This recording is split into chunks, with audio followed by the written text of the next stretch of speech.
Hozirda dunyodagi eng katta boylik bu oltin emas, balki odamlarning 3 soniyalik e'tiboridir.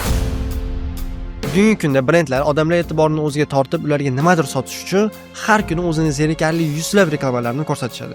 Lekin bu reklamalar na sotib olib keladi, na odamlarning esida qoladi. Ba'zi bir brendlar esa birgina kreativ reklamasi orqali odamlarning esida qolishi va o'z mahsulotini sotib olishga majbur qiladi. Tushunib turganingizdek, biz bugun kreativligi juda kuchli bo'lgan va katta sotuvlar olib kelgan top 5 ta kreativ roliklar haqida gaplashamiz. Ro'yxatni aytishimdan oldin videoga like bosib qo'ying va kanalga obuna bo'lib qo'ying. 5-o'rin.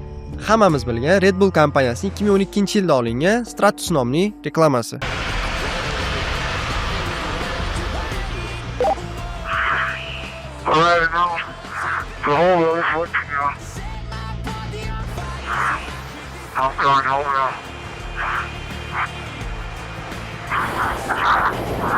Jumper away.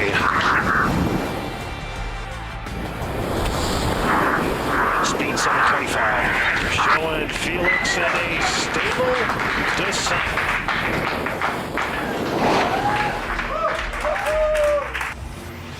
And Felix is back to it safely. The new world record holder.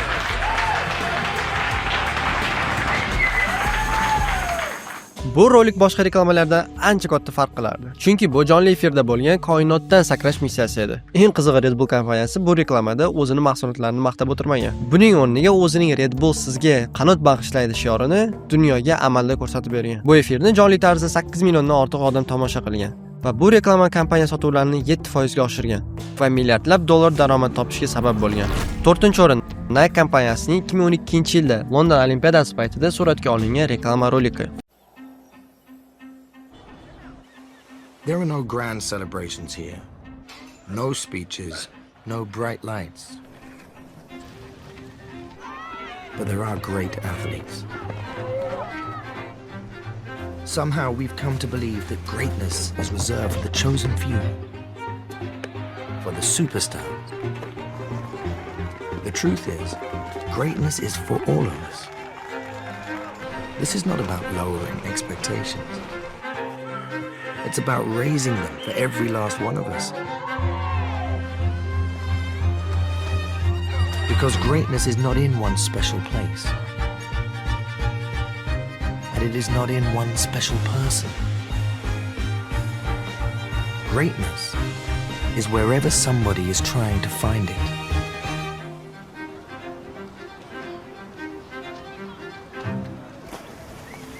Aslida 2012-yil London Olimpiadasi homiysi Nike'ning eng katta raqobatchisi Adidas bo'lgan. Lekin o'sha yili Nike hamma yoqqa shov-shuv bo'lish uchun sportga oid juda kreativ rolik suratga oladi. Rolikda Nike kompaniyasi bitta semizroq bola uzoq yo'lda yugurayotganini tasvirlaydi. Fonda esa buyuklik faqat tanlanganlarga emas, hammamizga xos degan motivatsion gap ketadi. Bu reklama sabab Nike kompaniyasining sotuvlari naq 506 million dollarga ko'payadi va barcha olimpiada davomida Nike'ni rasmiy homiy deb o'ylaydi. Adidas esa hammani esdan chiqib ketadi.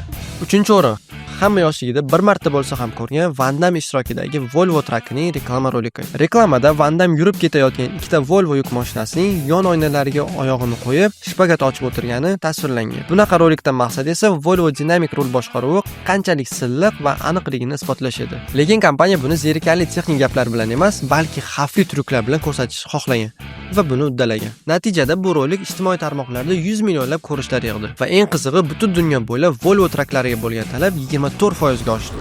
2-o'rin Old Spice brendining 2010-yilda suratga olingan reklama roliki. Reklamani bir erkak eringiz mening ko'rinishimga ega bo'lmasligi mumkin, lekin u Old Spice ishlatganda men kabi shirin hid chiqaradi degan hazinomus gap bilan boshlaydi. Kompaniya bu rolik bilan brendni yoshlar, ayniqsa ayollar o'rtasida mashhur qilishni xohlagan. Chunki oldinlari bu brend qariyalar gigiyenik vositasi deb qabul qilinardi. Bu rolikdan keyin kompaniya sotuvlari bir necha oy ichida 107% ga oshgan va brend zamonaviy auditoriya uchun birinchi raqamli tanlovga aylangan. Va nihoyat 1-o'rin.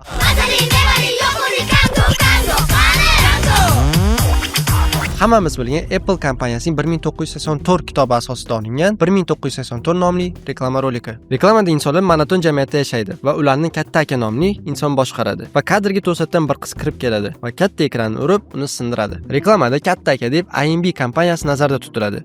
Bu kompaniya dunyodagi eng yirik va qadimiy texnologiya hamda AI kompyuter ishlab chiqaradigan birinchi kompaniya edi va Apple'ning eng katta raqobatchisi edi. Apple'ning bu reklamadan maqsadi bittagina rolik orqali birinchi o'ringa chiqish edi. Eng qizig'i, bu reklamada Apple'ning biron bir mahsuloti ko'rsatilmaydi. Faqatgina 24-yanvarda Apple Macintosh taqdim etiladi deyshadi. Natijada bu reklama orqali dastlabki 100 kun ichida $155 million Macintosh kompyuterlari sotib tugatilgan va bu tarixdagi eng samarali reklama deb tan olingan. Lekin hozirgi kunda ko'pchilik kreativlik qilaman deb odamlarga tushunarsiz bo'lgan reklama roliklarini suratga olib qo'yishmoqda. Buning sababi esa marketing bo'yicha bilimlarning yetishmovchiligida. Marketing va SM'ni chuqurroq o'rganish uchun esa kasb markazining SM offline kursiga yozilish eng to'g'ri tanlov. Chunki bu yerda darslar amalda sinalgan va natija bergan tajribalar orqali o'rgatiladi. Kurs haqida to'liq ma'lumotni esa videoning opisiya qismida yozib qoldiramiz. Video sizga yoqqan bo'lsa, shunaqangi qiziqarli va foydali kontentlar ko'proq chiqishini xohlasangiz, bizga obuna bo'ling va videoga like bosing.